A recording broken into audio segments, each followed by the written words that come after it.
여러분 반갑습니다. 반도체 오빠 트레자입니다. 지금 장이 그렇게 썩 좋진 않아요. 좋지 않아가지고 지금 뭐 비리비리합니다. 비리비리해요.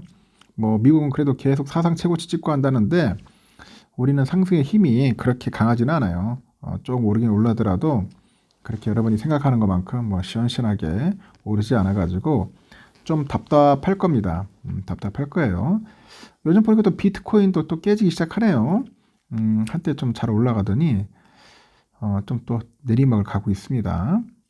미국의 그 증권거래위원회죠. 그 비트코인 현물 ETF 승인 이후에 주요 암호화폐 가격이 또 일찍 무너지고 있다고 합니다.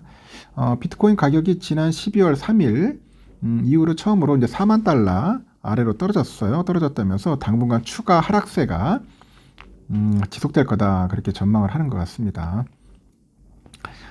비트코인 가격은 반감기와 현물 ETF 승인 기대감이 힘입어서 48,000달러까지 근접한 바 있고, 다만 그 비트코인 선물 ETF 승인 이후에 뉴스에 파는 셀더 뉴스 현상이 나타나다 보니까 급락세를 면치 못하는 거죠. 월가에서는 차트 분석 대가로 알려진 KT 스톡턴 페어리드 스트레이티지 설립자가 CNBC 인터뷰에서 비트코인 지지선이 무너진 만큼 향후 36,000달러까지도 밀려날 가능성이 커진다고 진단을 하네요. 다만 이번 가격 조정이 길게 지속되지는 않을 거다 그렇게 내다보고 있는 것 같습니다.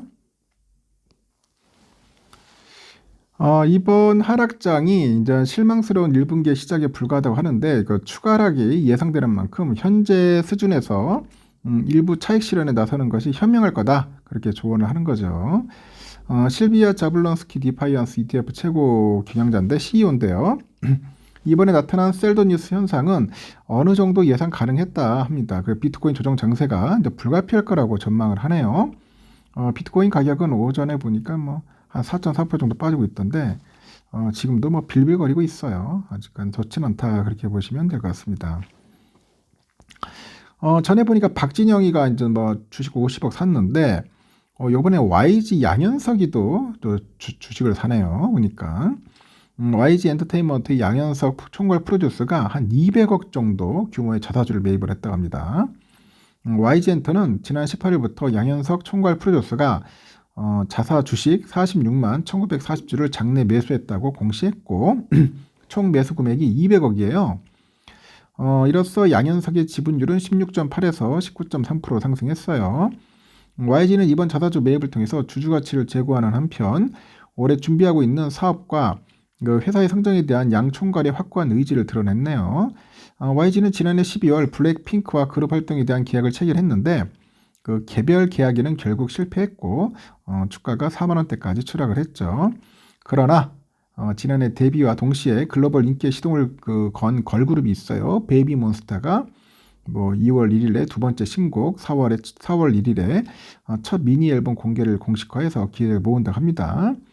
그 YG는 베이비몬스터와의 국내 활동에 박차를 가할 계획이라고 합니다. 그리고 뭐 보이그룹 트레이저가 3월 초까지 예정된 두 번째 대규모 일본 투어를 마친 후에 신곡 준비에 들어가면서 올해 말까지 글로벌 시장 확대를 위한 다양한 그런 프로젝트를 가동한다고 합니다.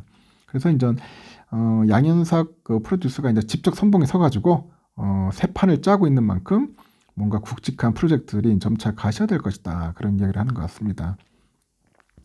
그 YG는 그 국내뿐 아니라 해외 현지 오디션을 통해서 선발한 글로벌 신인 발굴 육성 프로젝트를 본격화해서 올해 안에 한 팀 이상의 신인 그룹을 발표할 거라고 하는 것 같아요. 하여튼 YG 주가가 이제 막 떡락을 해버리니까 이제 결국은 양현석 씨도 박진영 씨 따라서 이제 하는 것 같습니다. 하여튼 좀 그렇네요. 월가의 대표죠. 그 강세론자로 알려진 그 예드 야데니 리서치 대표가 주식버블을 경고합니다. 이름도 참 발음도 힘드네. 예드 야데니입니다. 야데니라는 사람이 이런 얘기를 했는데 지나친 금리나 기대감이 비이성적인 과열 위험을 높이고 있다. 그래서 주식시장을 둘러싼 거품이 터질 가능성이 있다. 그런 얘기를 하는 거예요. 이렇게 비이성적인 과열은 지난 96년 미국 증시가 닷컴 버블을 앞두고 급등을 하다 보니까 미국 연방준비제도의 의장이었던 앨런 그린스판이 처음 사용한 용어예요. 당시 앨런 그리스펀이 경고에도 불구하고 증시는 강세장을 이어갔고 결국 2000년 봄에 기술주 거품이 터졌어요. 그래서 주식시장은 무너진 거죠. 그래서 야덴이는 고객들에게 보낸 서한에서 투자자들이 지나친 금리나 기대감을 경계할 필요가 있다고 강조를 하는 겁니다. 투자자들의 기대와는 다르게 연준이 금리나 속도를 늦출 가능성이 크다. 그래서 시장과 연준의 동상이몽으로 주식시장을 둘러싼 거품이 커지고 있다고 지적을 하고 실제로 다우지수는 38,000선을 S&P 500은 4,850선을 돌파하면서 사상 최고치를 경신을 했다고 하죠. 연준이 마지막으로 저지른 가장 큰 실수는 지난 21년과 22년 인플레이션 진단에 실패한 거라고 하는데 만약 이번에도 실수를 반복한다면은 주식시장의 투기적인 거품을 키우게 될 거라고 합니다. 역사적으로 이제 증시 거품이 터진 뒤에는 경기 침체가 뒤따랐어요. 주식 버블과 경기 침체를 막기 위해서 제롬 파월 연준 의장이 적극적으로 나서가지고 연준의 그런 분명한 입장을 전해야 할 거라고 하죠. 시카고 상품거래소 패드워치 보니까 시장 관계자들은 올해 6차례 금리 인하를 전망하는데 연준이 지난 12월 FOMC 정례회의에서 점도표를 통해 가지고 시사한 그 3차례 금리 인하보다도 2배 많은 수준이라고 합니다. 그 예드 야데니는 그 월가의 대표적인 강세론자예요. 그래서 올해하고 내년에 S&P 500 전망치를 각각 5,400, 6,000으로 이렇게 제시한 바 있네요. 그만큼 야데니의 증시 거품 경고가 좀 이례적이다. 그런 평가가 나오고 있습니다. 저도 상당히 이례적이다. 그렇게 받아들이고 있습니다. 진짜 앞일은 몰라요. 아무도 맞추기가 힘듭니다. 일단 삼성전자는 여러분 알다시피 그냥 거의 횡보해서 왔다리 갔다리 하고 있어요. 75,100원에서. 막판에 종가에서는 어떤 모습을 보일지 모르겠는데 아직까지는 지금 개미들은 무작정 팔고 있다. 그래도 외인들은 들어오고 있습니다. 외인들은 그래도 들어오고 있고 우선주 또한 현재 보합권에서 놀고 있는데 현재 좀 짜증나는 게 아직까지도 갭 차이가 좀 커요. 14,800원, 14,500원에서 15,000원 사이에서 갭을 유지하면서 흘러간다는 겁니다. 그래서 지금 볼 때는 강한 슈팅을 원한다, 좀 빠른 상승을 원한다 하면은 본주가 좀 낮고요.